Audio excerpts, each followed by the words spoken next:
اليوم رح نعمل حلا جديد، فيكم تسموه حلا القهوة أو حلا الضيوف. سريع واقتصادي وبدون فرن، متخيلين؟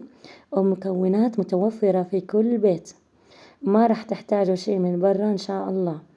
والأهم من هيك لذيذ وسريع التحضير، أي حدا بيقدر يعمله، بس اتبعوا الخطوات اللي رح أقولكم عليها في الفيديو.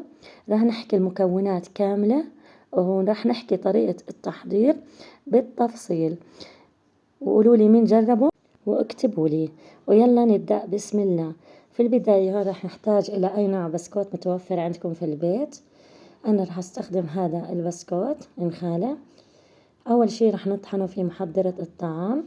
طبعا في أي طريقة بتقدري تطحنيه، يعني عادي مو مشكلة. ففي الأول رح نطحنه كتير ناعم. طبعا كمية البسكوت تقريبا كوبين، تمام. أنا رح أكتب لكم كل المكونات وخليكم للفيديو للأخير حبايبي. هلا بعد ما طحناه مثل هيك لازم يكون مرمل، تمام. هلا رح نضيف عليه الكاكاو. طبعا كاكاو غير محلى. رح أضيف عليه 3 معالق، هم كافيين. هذا الحلا ما تتخيلوا قديه طيب وسهل وسريع. وهلأ هنا رح أضيف السكر. هلأ كمية السكر حسب الرغبة، انتوا بتحبوا هذا الحلا وسط أو خفيف، أو انكم بتحبوه حلو كتير. فيعني كمية السكر حسب الرغبة، ما تلتزموا بالكمية. طحناه. وهلا رح نضيف ايش؟ المكون الأساسي اللي هو الزبدة. وهلا أنا بحب أضيف النسكافيه، هاي حسب الرغبة، فيك تستغني عنها، بس هو بعطيه لذاذة كتير لهذا الحلا. مو سميناه حلا قهوة، طعمه كتير روعة. ما تنسوني حبايبي من اللايك يسعدكم. وهلا رح أضيف الفانيلا شي معلقة كبيرة.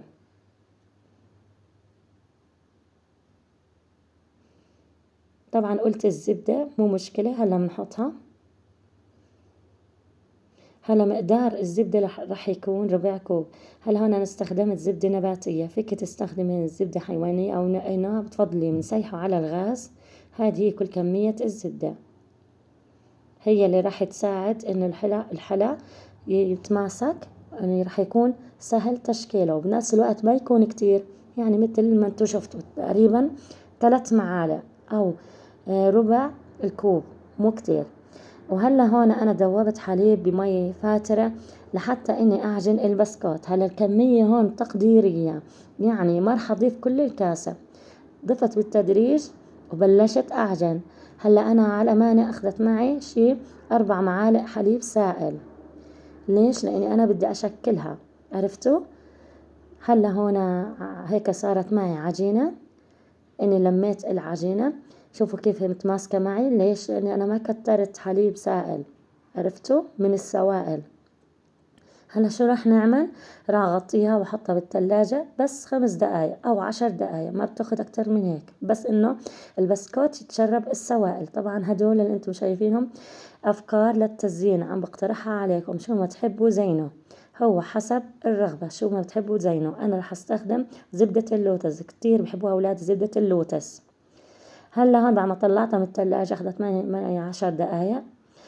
بشكلها على شكل قلب مثل ما انتم شايفين بمنتهى السهولة. طبعا فيك تعمليه مدور بمنتهى السهولة، وفيك تشكليه زي ما أنا عملت على شكل قلب، شايفين بهذا الشكل. بتقدم هيك أو بتغمسوه بأي نوع من الشوكولاتة السايحة أو زبدة اللوتس مثل ما أنا عاملة.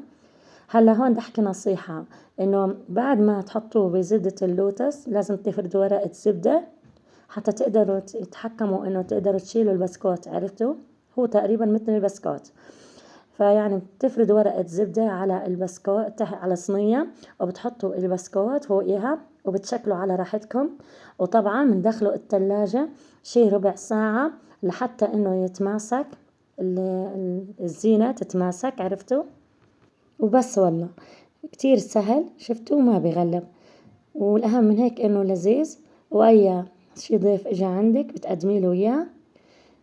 طبعا الكمية تقديرية، فيك تزيدي أو تقللي حسب، يعني إذا بدك تعمل كمية كبيرة بتزيدي البسكوت، عرفتوا؟ وأنا إن شاء الله راح أكتب لكم المكونات كاملة والطريقة في صندوق الوصف. ما تنسون يا حبايبي من لايك، وإذا وصلتوا لهون حطوا لي لايك وتعليق حلو من إيديكم. ودمتم في صحة وسلامة، واستنوني فيديو جديد ووصفة جديدة، ومع السلامة.